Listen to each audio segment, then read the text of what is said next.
Hey, what's up? This is Little Feather Wit and Tail, and I'm back for another live reading of Native American Tribes: The History and Culture of the Mohegan by Jay Moore and Charles River Editors. The Mohegans split into two villages, depending on the sachem they supported. Also causing internal discord among the Mohegans at this time was the fact that a few Mohegans had taken up animal husbandry, which gave them a modicum of wealth but used up much of the available cleared land. In 1726, the General Court appointed two non-Masons to be guardians for the Mohegans in order to lease out their lands to whites, collect and distribute rents, and it said, to protect them from trespassers and other injuries. It also authorized the construction of a schoolhouse. 4 years later, the guardians had become increasingly controlling and were directed and empowered to be intrusive into the personal lives of the Mohegans. Quote, to inspect the carriages and manners of said Indians, and use their endeavors that the said Indians be Christianized, if possible, and encourage industry amongst them, end quote. During this time, the Mohegans complained that the authorities about lessees who refused to give up their land when their leases had expired, and about alcohol being brought among them. The guardians of the Mohegans were eventually recognized more as overseers than guardians. Even so, they continued to be appointed for Mohegans and for other Connecticut Indians. Well, up into the 19th century, some of them were honest and diligent in their duties, but others were only out for for their own self-interest. Thus, provided another source for Mohegan complaints. Meanwhile, with the permission of the General Court in 1723, Captain John Mason had moved the Mohegan lands to become their schoolteacher and religious instructor. In 1735, Mason gave up waiting patiently for the Connecticut authorities to fulfill the 1705 Commission's rulings and resolved to reopen the legal case on behalf of the Mohegans. And if he was successful in his endeavor, he hoped to recoup a sizable amount of money he said he had expended on the Mohegans. To plead their case before King George II, Mason traveled with Muhammad, his son Samuel, and another Indian to England. In his petition, Muhammad, who described himself as the king's vassal, reminded the king of the important services his ancestor Uncas had performed for the English during the years of settlement. The faithfulness of the Mohegans ever since, and how, for small considerations, they had provided the English with tracts of land for the creation of 21 towns constituting most of the colony of Connecticut. Nevertheless, a generation arose in the colony of Connecticut who knew not Uncas and his successors, but did contrary to the faith of their fathers' leagues, their public records, excuse excuse me, and the terms of the royal charter. Encroach upon the remainder of the Mohegan lands with your petit. Ancestors had reserved themselves and their people for their hunting and planting grounds, and by an act of their assembly distributed a great part of the same among seven of the towns. And Mohegans were threatened to be slain if they came upon those lands.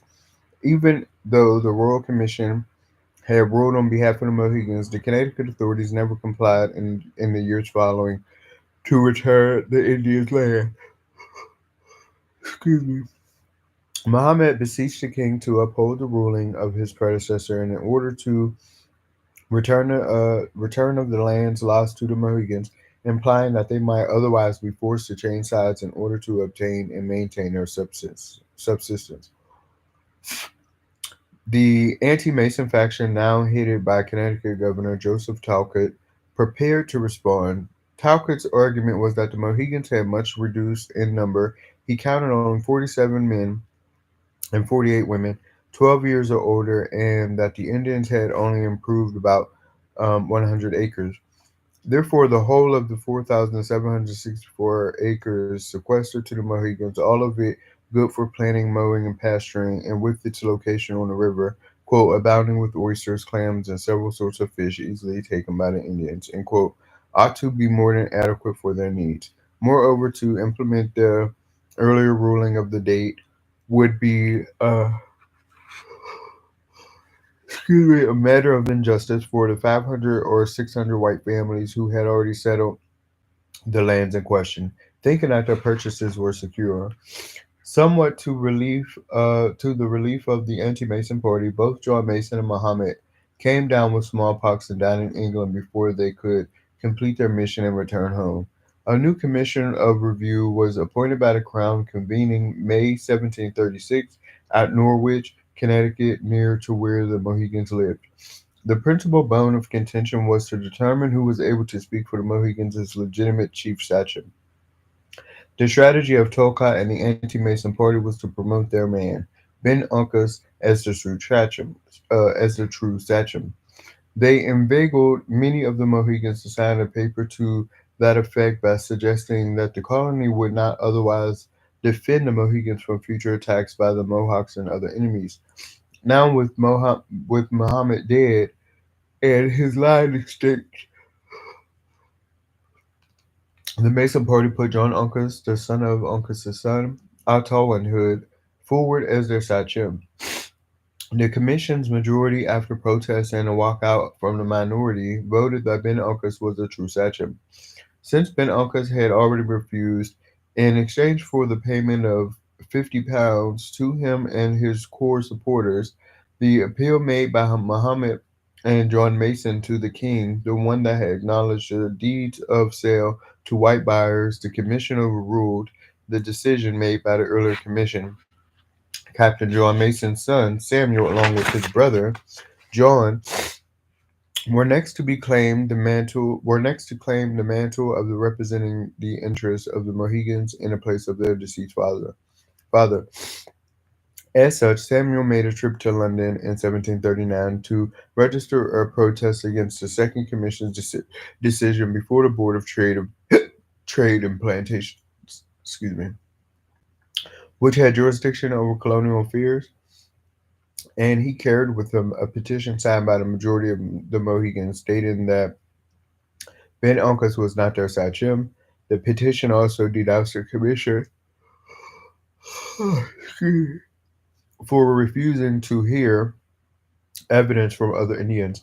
Finally, after waiting for 2 years in England, Samuel had the Second Commission's decision overturned on irregularities, and a new commission of review, one with a different composition, was appointed. When it met in 1743, the matter of which person was the legitimate Mohegan sachem had ceased to be an issue, but the result was not one favorable to the cause of the Mohegans or the Masons. The commission ruled that the document Uncas had signed to the colony of Connecticut in 1640 was actually the sale of his land, even though Uncas had probably signed it assuming he was putting himself under English protection. The document signed by him to Major John Mason in 1659, which Mason subsequently turned over to the colony, was a valid deed.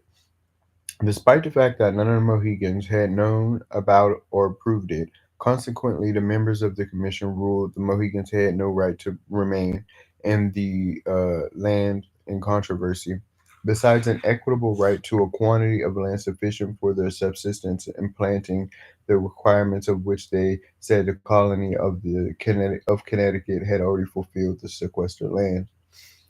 Once again, Samuel and John Mason appealed, this time to the Privy Council, the monarch's group of closest advisers in the last possible court of appeals. Short of the monarch himself, back at Mohegan, Ben Uncas III became the sachem when his father died in 1750. Endorsed by the Connecticut authorities, he continued to play the cooperative role that had been played by his father. When Ben Uncas III died in 1769, it was the wish of his family for his son as heir to become the next sachem. However, a committee dispatched from the state legislature to investigate the situation found that most of the Mohegans were not looking for any government assistance pending the ruling in London, and that neither of the Mohegan factions were inclinable to having their land divided. The wait for a ruling proved a very long one, and the Privy Council did not take up the matter until 1770. Samuel Mason, who visited America to raise more money but spent most of his time waiting in England, published a hopeful book in the support of his case. Finally, in 1773, the Privy Council issued a statement affirming the ruling made by the Commission back in 1743. The 70-year-old saga was over.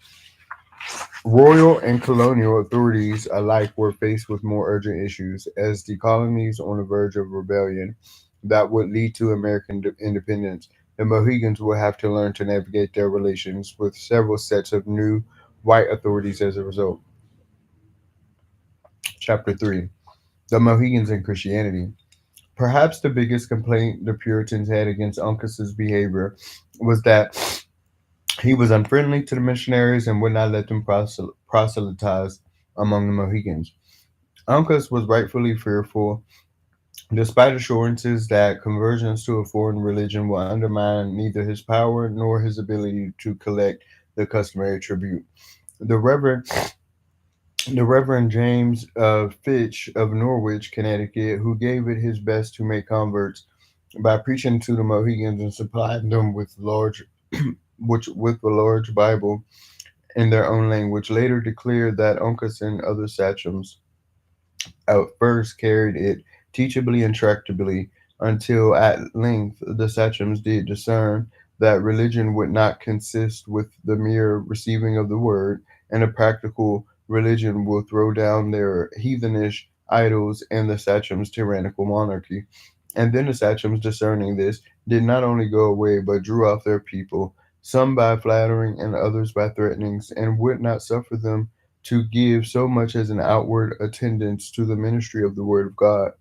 Even so, according to one story collected about Connecticut towns, including Norwich, by an early 19th century historian, a providential event during the summer of 1676 opened up Uncas's mind a bit to Christianity. That summer, New England had a severe drought, and the ears of Indian corn were shriveling on their stalks, and their own powwows, in which sachems had proven ineffective with Indian rituals to bring the much needed rain. The Mohegans sent a delegation to beseech Reverend Fitch for help.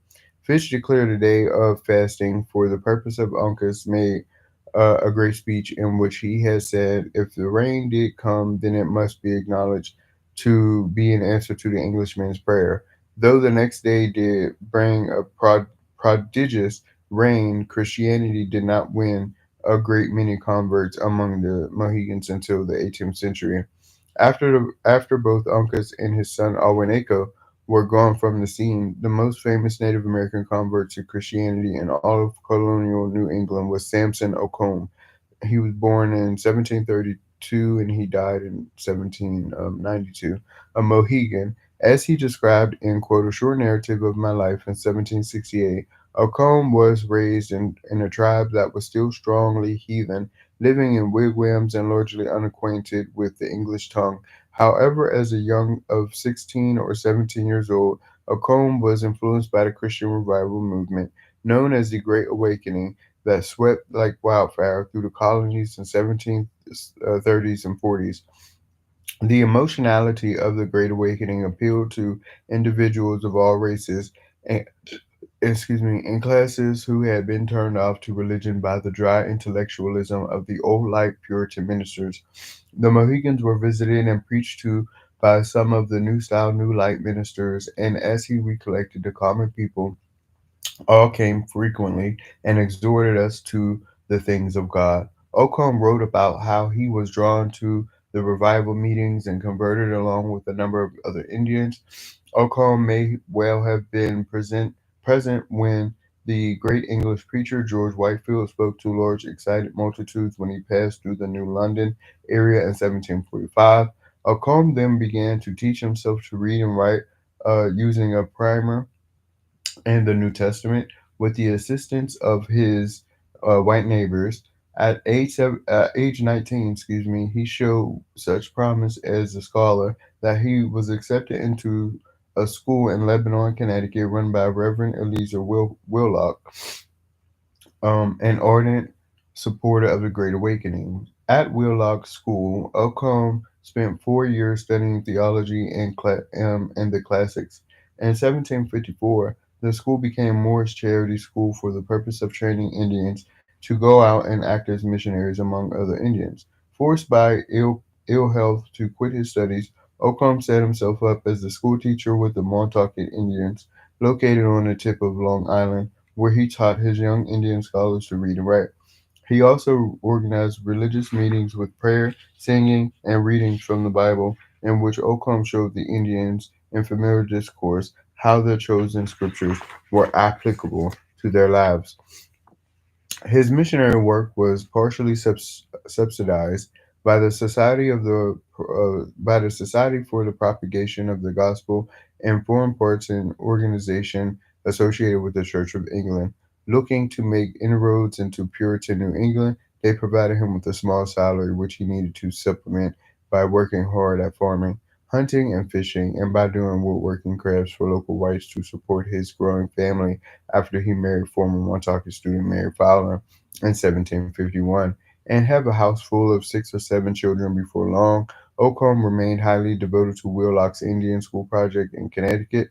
Accompanied by a young Montauk convert in 1761, he traveled to Oneida Country in upstate New York to proselytize and recruit Indian students for the school, keeping a journal en route. He recorded in the journal being shocked at witnessing so many white people around the city of New York in a drunken state working on the Sabbath and using profanity. He pithily observed, I am glad there is one defect in the Indian language, and I believe in all the languages they can curse or swear or take God's name in vain in their own tongue. Ocombe found a favorable reception among the Oneida Indians.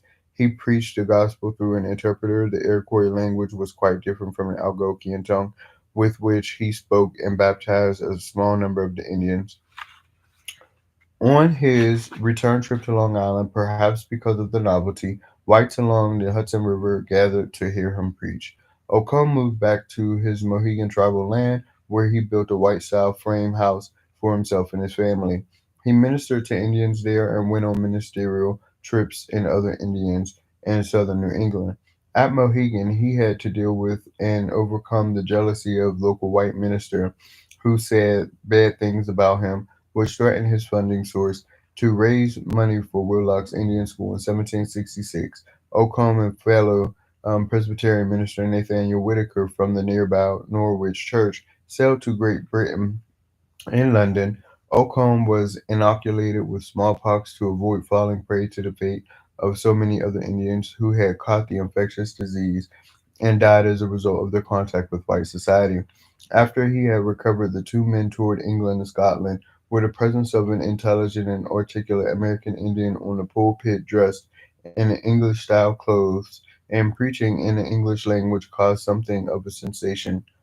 Among others, they met with many important and wealthy members of nobility, and Ocombe had his portrait painted twice. The men's efforts at bringing donations were exceedingly stressful, having raised over 12,000 pounds of sterling. I'll pick this up another time. Um, I just wanted to read a little bit. Until then, peace out. This is Little Feather Woods and Tail, and I'll talk to you again. Bye.